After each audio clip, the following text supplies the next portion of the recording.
Assalamu alaikum. 6 p.m. This is Radio Pakistan. The news read by Sumera Kamal. First, the headlines. Prime Minister has urged the opposition to bring amendments to NAB law enacted during the regime of a dictator to break up the political parties. Pakistan says a joint comprehensive plan of action represents a very good example of a negotiated settlement of complex issues through dialogue and diplomacy. UN Secretary General and several world leaders have expressed concern at the US president's decision to pull out of the Iran nuclear deal. An earthquake measuring 6.4 at the Richter scale hit several parts of the country. And now the news in detail. Prime Minister Shahid Khaqan Abbasi has said a parliamentary committee should be constituted to investigate the allegations of laundering $4.9 billion to India leveled by National Accountability Bureau against former Prime Minister Nawaz Sharif. Speaking in the National Assembly today, he said the committee should summon the chairman and other officials of the NAB and seek evidence and relevant record from them in support of their allegations. Shahid Khaqan Abbasi also urged the opposition to consider bringing amendments to the accountability law. The Prime Minister pointed out that the institution of NAB was established by a military dictator to change the loyalties of members and break up the political parties. Pakistan says a joint comprehensive plan of action represents a very good example of a negotiated settlement of complex issues through dialogue and diplomacy. In a statement issued today, Foreign Office said Pakistan had welcomed the JCPOA when it was concluded and hoped that all parties will find a way for its continuation, especially when the International Atomic Energy Agency has repeatedly verified Iran's compliance. The statement said Pakistan believes that international treaties and agreements concluded through painstaking negotiations are sacrosanct. Foreign Secretary Tahmina Janjua says Pakistan remains fully committed to objectives of non-proliferation and disarmament.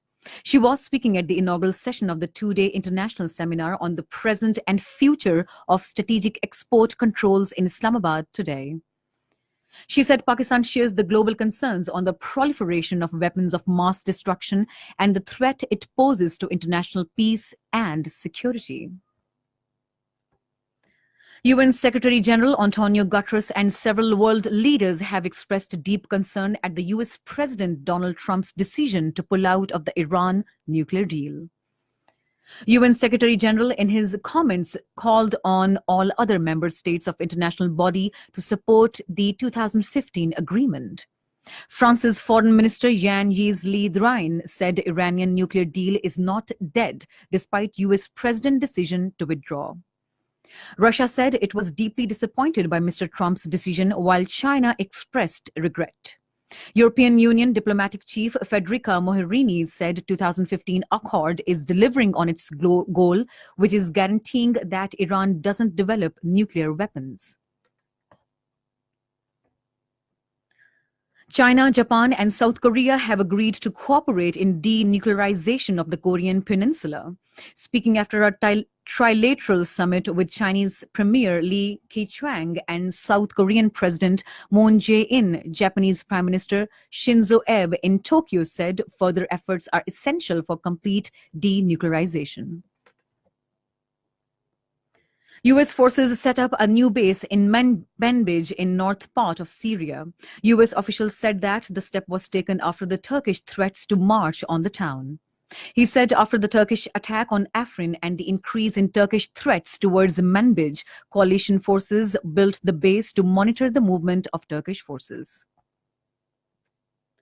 In Afghanistan, 6 soldiers were killed and 6 others wounded in an attack by militants on a voters' registration center in northwestern Badghis province today. A member of the provincial council told that militants attacked the voter center in Laman area of Kalai Nau district. An earthquake measuring 6.4 at the Richter scale hit several parts of the country this afternoon. The earthquake shocks were felt in Islamabad, Rawalpindi, Peshawar, Lahore, Kasur, Faisalabad, Gilgit, and other parts of the country. A spokesman of Pakistan Meteorological Department told Radio Pakistan that the epicenter of the earthquake was border area between Afghanistan and Tajikistan, while its depth was 97 kilometers. And that is the end of the news. For more news and analyses, log on to our website, radio.gov.pk, and also watch live video streaming of our bulletins on the link facebook.com/radio Pakistan News Official.